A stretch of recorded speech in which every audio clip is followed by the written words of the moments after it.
Hello friends, मी पल्लवी। तर आज आपण जाणार आहोत आडिवरे जवळच्या राजापूर तालुक्यातील बेनगी या आमच्या गावी।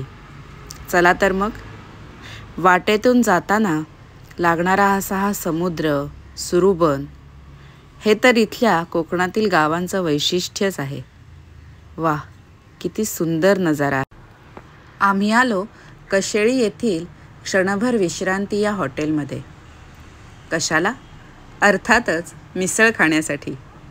प्रवासातून जाताना पेटपूजा तर झालीच पाहिजे, त्यामुळे आम्ही कशेळी येथील क्षणभर विश्रांती या हॉटेलमध्ये मिसळ खाण्यासाठी आलो।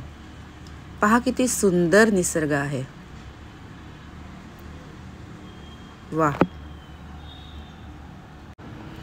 मिसळ हा तर आमचा वीक पॉइंटच आहे।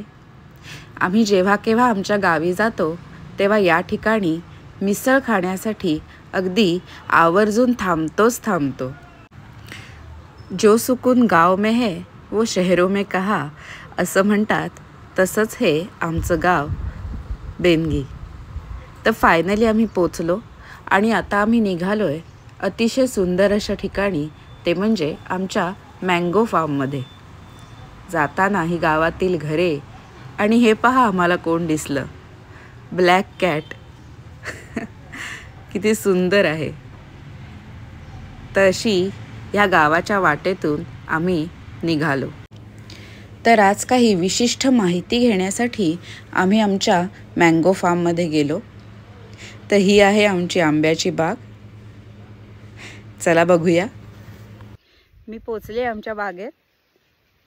तर इथे आज आपण एक नवीन माहिती घेणार आहोत। माझा नवरा ऋतुराज याबद्दल माहिती सांगेल। विषय असा आहे की पीक पाहणी नोंदीची ऑनलाईन प्रक्रिया कशी केली जाते याबद्दल तो थोडीशी माहिती सांगेल। आपण जाणून घेऊया त्याच्याकडनं। तर ऋतुराज, आम्हाला जरा सांग की ही ॲक्च्युअल प्रोसेस काय असते, पीक पाहणी नोंद म्हणजे? ॲक्च्युली गव्हर्नमेंटची नमस्कार, माझं नाव ऋतुराज गोखले। मी आलोय आमच्या बेनगीच्या आंब्याच्या बागेत।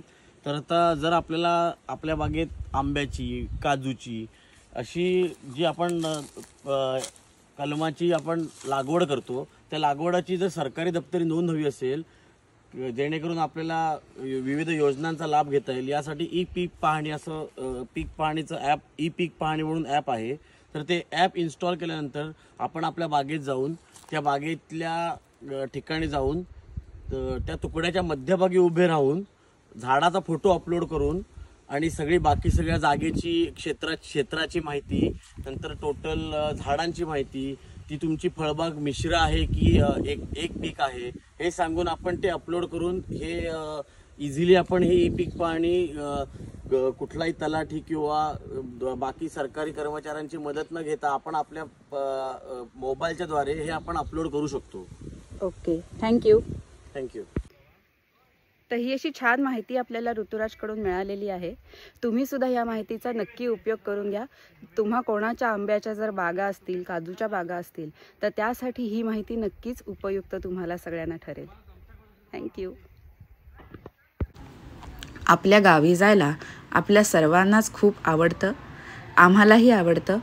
तर आज अशा पद्धतीने ही पीक पाहणी संदर्भातील आमची मँगो फार्मची व्हिजिट खूप छान पद्धतीने संपन्न झाली आणि आम्ही परतीच्या वाटेला निघालो। तुम्हाला माझा हा व्हिडिओ आवडला असल्यास मला नक्की लाईक करा आणि त्याचबरोबर माझ्या या यूट्यूब चॅनलला सबस्क्राईब आणि शेअर करायला अजिबात विसरू नका। Thank you so much.